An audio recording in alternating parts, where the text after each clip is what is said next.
já vimos na aula passada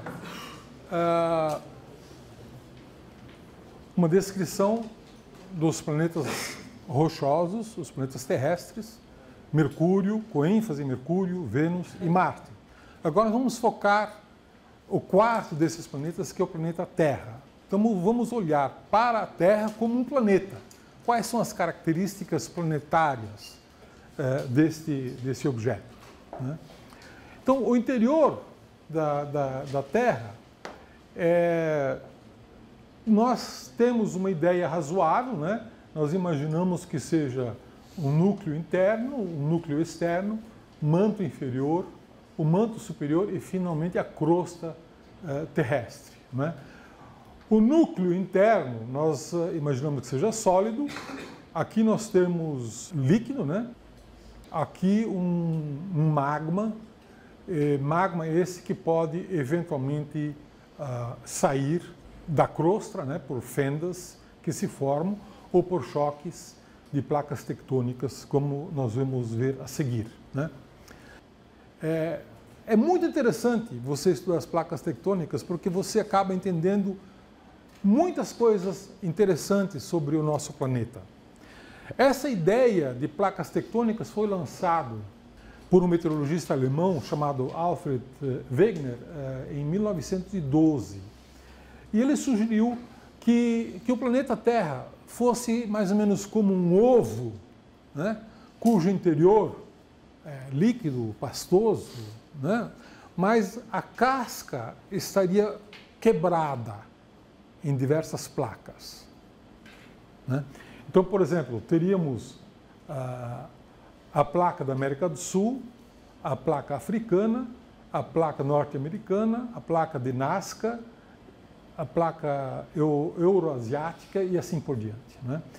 E que essas placas seriam sólidas, mas quebradas aqui nos seus encontros, né? E mais, essas placas estariam se movendo. Por exemplo, a placa da América do Sul estaria se afastando da placa africana. Então, essa placa estaria vindo para cá e a placa africana indo para lá. Já a placa de Nazca estaria vindo em contrário da placa da América do Sul, né? Colidindo com a placa da América do Sul. E a placa de Nazca estaria indo para baixo e a placa da América do Sul estaria indo para cima, formando os Andes, a Cordilheira dos Andes, né? Isso explicaria, então, já de início, por que existem cordilheiras tão extensas como a Cordilheira dos Andes, né? E isso explica também por que ao longo destas junções de placas em colisão existe o que nós chamamos de anéis de fogo. Anéis de fogo são regiões, cadeias, onde existem vulcões, né? Então, por exemplo, existem vulcões ao longo de todos os Andes, das montanhas rochosas, e aqui na região asiática também, né? Mas não existem vulcões no meio de uma placa. O Brasil, por exemplo, está belo e formoso, bem no meio de uma placa. Nós temos vulcões? Não, porque não há colisão de placas tectônicas, né? Já nos Andes existem muitos vulcões, né, ao longo dessa linha de fogo. Uma coisa mais notável ainda são os terremotos. Aqui nós temos o mapa mundi de todos os terremotos registrados, né? Então vocês vejam que ao longo da colisão de placas, aqui, por exemplo, onde a placa de Nazca colide com a placa da América do Sul, existe uma grande concentração de terremotos, né? Então, esses terremotos parecem estar delineando onde que as placas têm descontinuidade, né? E vocês vejam que o Brasil está exatamente no meio da placa da América do Sul, né? E é exatamente por isso que nós não somos afetados, basicamente, por terremotos fortes. Tá certo? Aqui, de vez em quando, um chiliquezinho, tá, mas nada muito sério, né? Muito poucas atividades sísmicas, muito pouco terremoto e nem um vulcão. Eles estão todos reservados para os Andes, né? Tá certo? Andes, no meio do Oceano Atlântico, que é onde as duas placas estão se afastando. A placa da América do Sul e a placa da África também estão se afastando. Então vocês vejam que quando uma placa colide com a outra, uma tende a ir para baixo e outra tende a ir para cima, né? Então esse é o caso, por exemplo, da placa descendente, é a placa de Nazca, que é aquela placa do Oceano Pacífico na costa chilena, né? Que é essa placa que está descendo. E a placa da América do Sul está subindo, então formando os Andes aqui. E nessa região existe, digamos assim, vazamento do magma pastoso, que então escapa por causa das fendas que se geram nas fraturas. E quando ocorre uma fratura ou um ajustamento nessa colisão, é que você registra como um terremoto. Esses terremotos podem ser muito violentos e são acomodações nas colisões das duas placas. Então aqui você vê toda a Cordilheira dos Andes, né? Que forma essas montanhas muito altas, formam esses vulcões também, né? Todo ao longo dessa cordilheira que se forma graças a esse encontro dessas duas placas, né? Bom, nem sempre foi assim. Há 200 milhões de anos atrás, aparentemente havia uma placa única, né? Que também é chamada de Pangaia. Gaia é um nome do planeta Terra, né? Então seria uma um continente único, né? E aqui vocês vejam que a América do Sul tem um formato, toda a costa brasileira, que se encaixa perfeitamente na costa africana. Então a ideia é que de fato era uma coisa só. E há cerca de 200 milhões de anos, então essa placa foi quebrada e começou a se afastar. E está se afastando há 200 milhões de anos. E continua se afastando atualmente, com uma velocidade de aproximadamente 1 centímetro por ano. O que é a velocidade de 1 centímetro por ano? É a velocidade que a nossa unha cresce, né? Se você não cortar, em um ano você tem 1 centímetro. Então essa é a velocidade com que as nossas unhas crescem, é a mesma velocidade que a África e a América do Sul se afastam uma da outra. Elas estão fazendo isso há 200 milhões de anos. É por isso que elas estão à distância que estão. E aqui no centro, no meio dos dois continentes, nós temos aqui a dorsal atlântica, né, que é onde as placas estão se afastando e o magma também está saindo e formando aqui uma espécie de cordilheira subaquática, né, debaixo do Oceano Atlântico, né, mas onde ocorrem sismos com alguma frequência, né? Nessa região há uma forte atividade sísmica, né? Um outro aspecto interessante do planeta Terra é que ele, assim como os outros objetos do Sistema Solar, o planeta Terra também foi bombardeado no passado por grandes meteoritos, grandes meteoros, cometas e assim por diante, né? Acredita-se, inclusive, que a maior parte da água que existe no nosso planeta tenha sido trazida por cometas que colidiram com a Terra e deixaram a sua água aqui, né? Mas esses cometas, esse bombardeamento, ele não ocorreu apenas no passado. A Terra é constantemente bombardeada por pequenas partículas, pequenos meteoritos, né, que caem na atmosfera a grande velocidade e ao entrarem são aquecidas e se queimam. Nós chamamos isso de estrelas cadentes.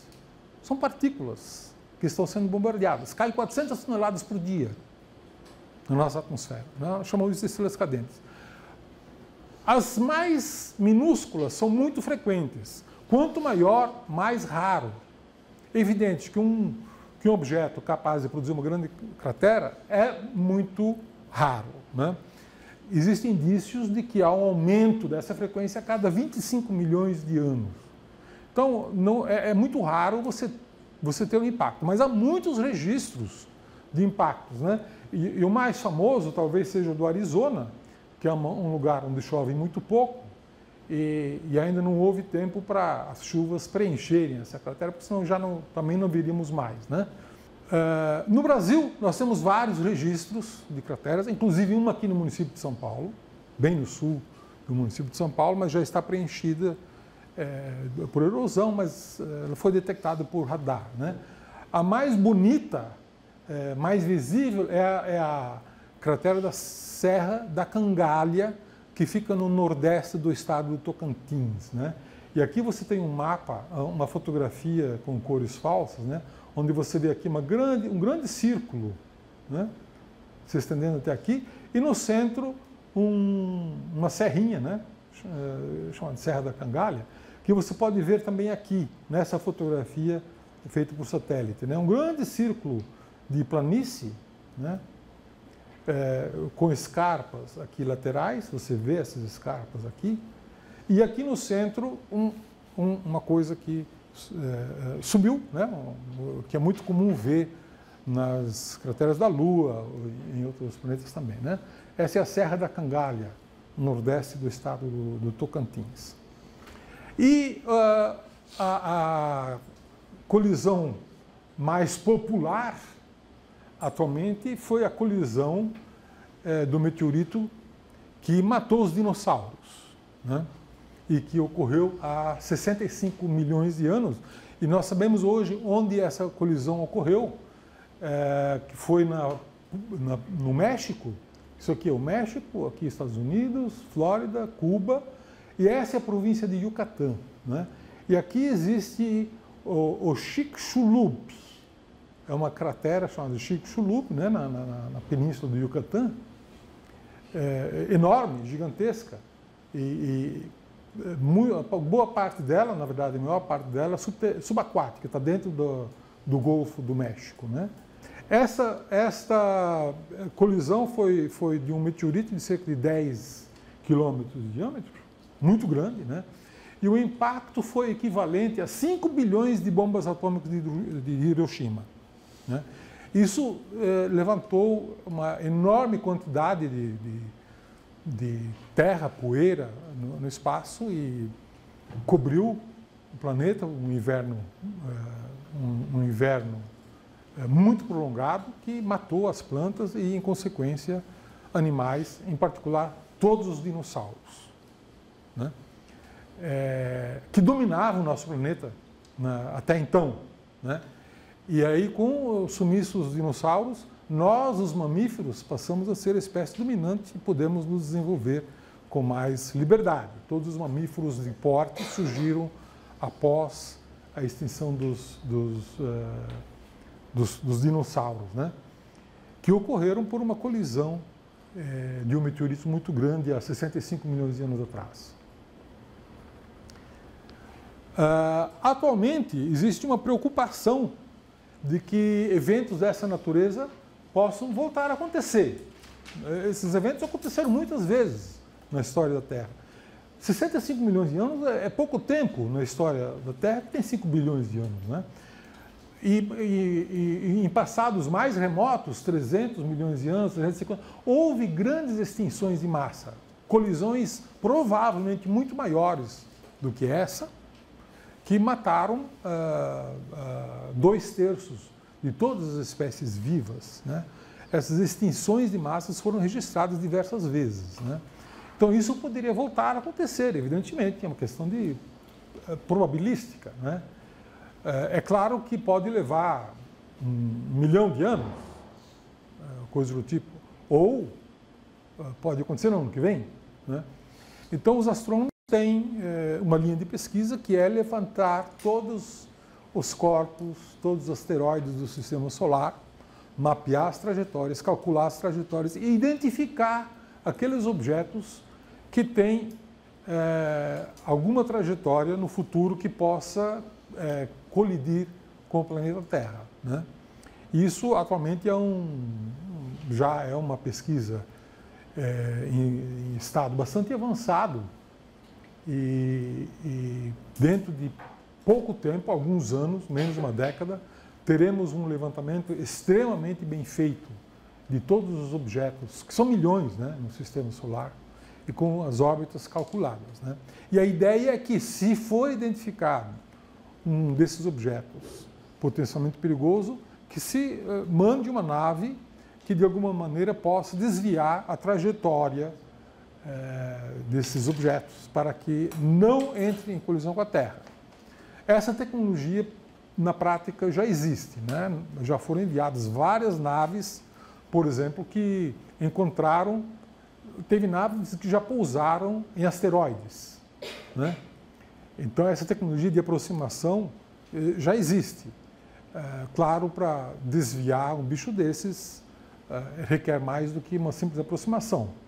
Mas, talvez, algumas bombas ou algum foguete acoplado que possa desviar o foguete, o objeto, da sua trajetória, desde que feito em tempo e com cálculos precisos, pode ser bem sucedido, né?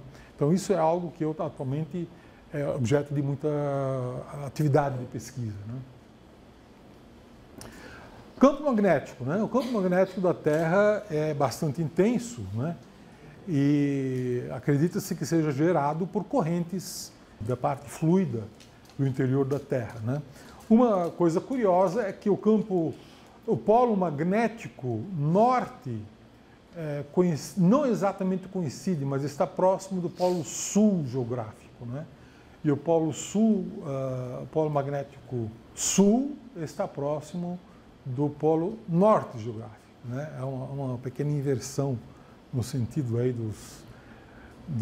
dos polos, né? Esse campo magnético ele tem uma importância muito grande para nós, porque ele nos protege do vento solar. Aqui nós temos um desenho que ilustra que erupções solares, ventos solares, jogam uma grande quantidade de partículas energéticas, né, em todas as direções, inclusive na direção da Terra, né? Nós chamamos isso de vento solar. E esse vento solar, então, que é um plasma de partículas carregadas, ele encontra o campo magnético, né? E o campo magnético, então, protege o planeta desse vento, né? Forma uma camada protetora aqui, né?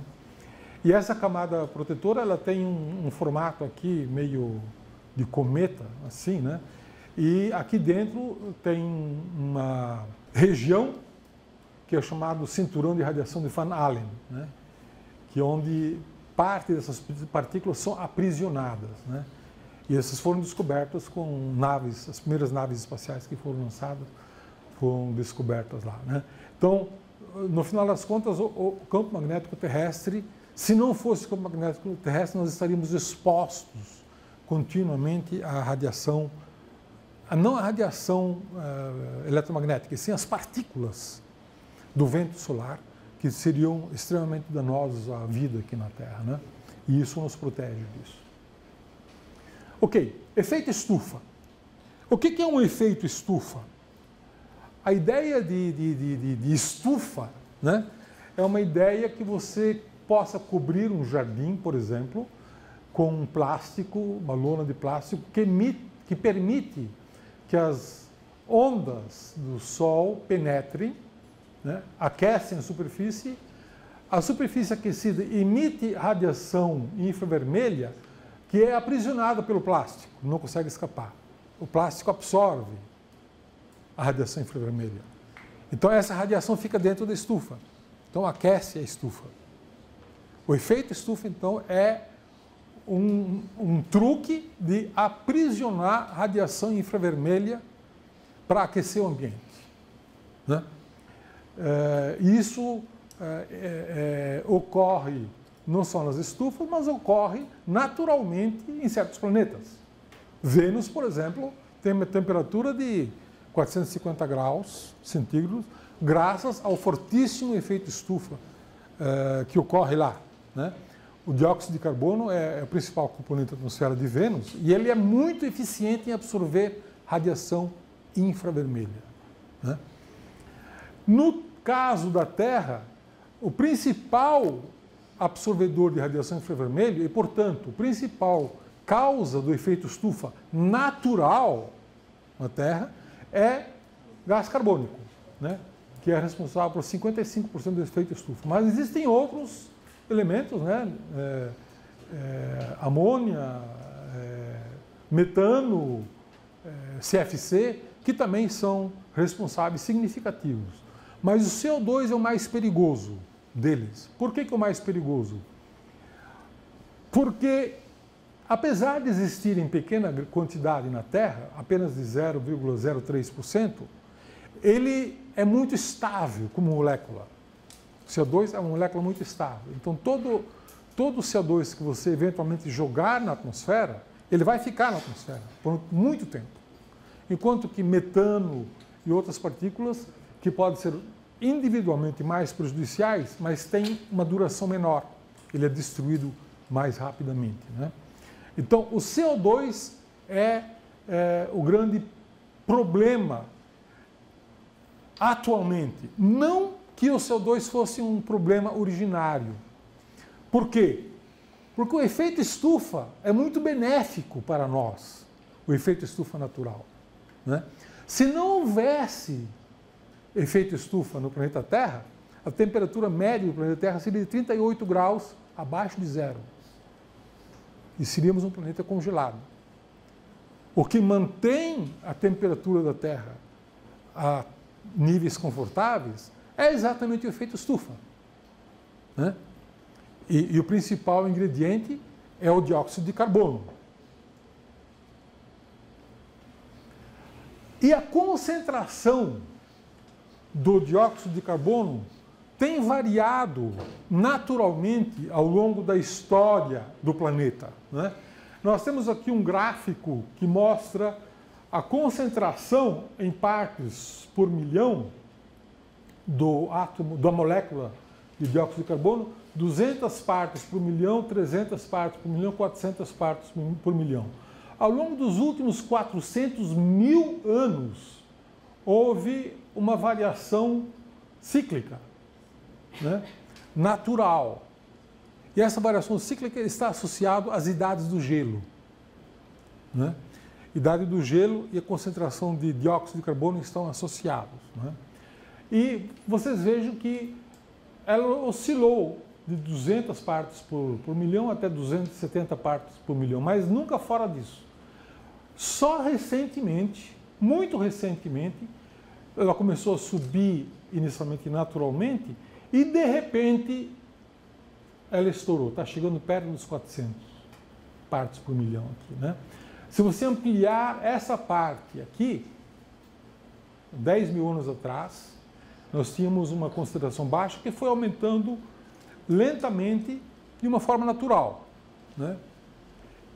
E, de repente, muito recentemente, houve um salto, uma explosão, a partir de 1750. Daí em diante, começou... O que aconteceu em 1750? A Revolução Industrial. A Revolução Industrial foi exatamente quando o homem começou a queimar carvão mineral, extrair carvão fóssil, queimar, o que jogou o produto da queima, dióxido de carbono, para a atmosfera. Então, alterou a concentração do dióxido de carbono na atmosfera. Não confundir com monóxido de carbono, que é um gás tóxico, mas de curta duração. Não é esse o que produz o efeito estufa. O efeito estufa é o dióxido de carbono, tá certo? O CO2, que não é tóxico, pelo contrário, ele é muito estável. Isso é um problema, né? Então, com a Revolução Industrial, nós começamos a passar de alguma coisa de 250 partes por milhão, estamos chegando perto dos 400 partes em 1 milhão. Algo nunca registrado no planeta, né? Curiosamente, desde que se mede a temperatura do planeta Terra, a temperatura que durante um certo tempo, de 1860 até 1950, a temperatura oscilou um pouco. Vocês vejam que em vermelho aqui estão as médias, né? Mas, nas últimas décadas, a temperatura simplesmente não para de crescer, não para de subir. Então, hoje nós já temos uma temperatura de aproximadamente 0,7 graus acima da média inicial aqui, né?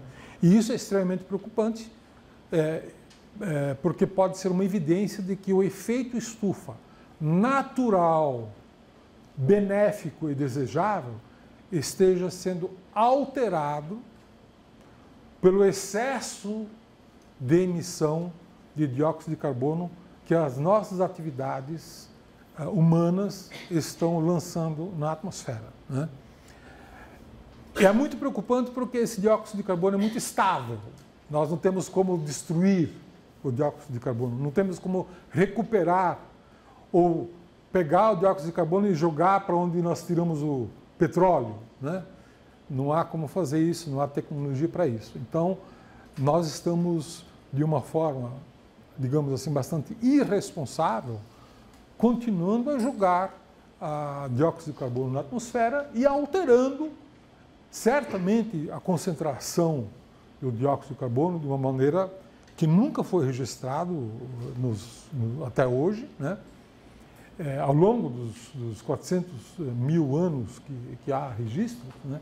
E elevando a temperatura a níveis perigosos, com consequências que nós ainda não sabemos muito bem quais são, mas tudo indica que alterações dramáticas do clima são previstos pelos modelos de alteração do efeito estufa causado por um excesso de dióxido de carbono, né? Só lembrando, para concluir, que dióxido de carbono é a molécula mais importante para o efeito estufa, mas não é a única, né? Existem várias outras moléculas que também contribuem para isso, né?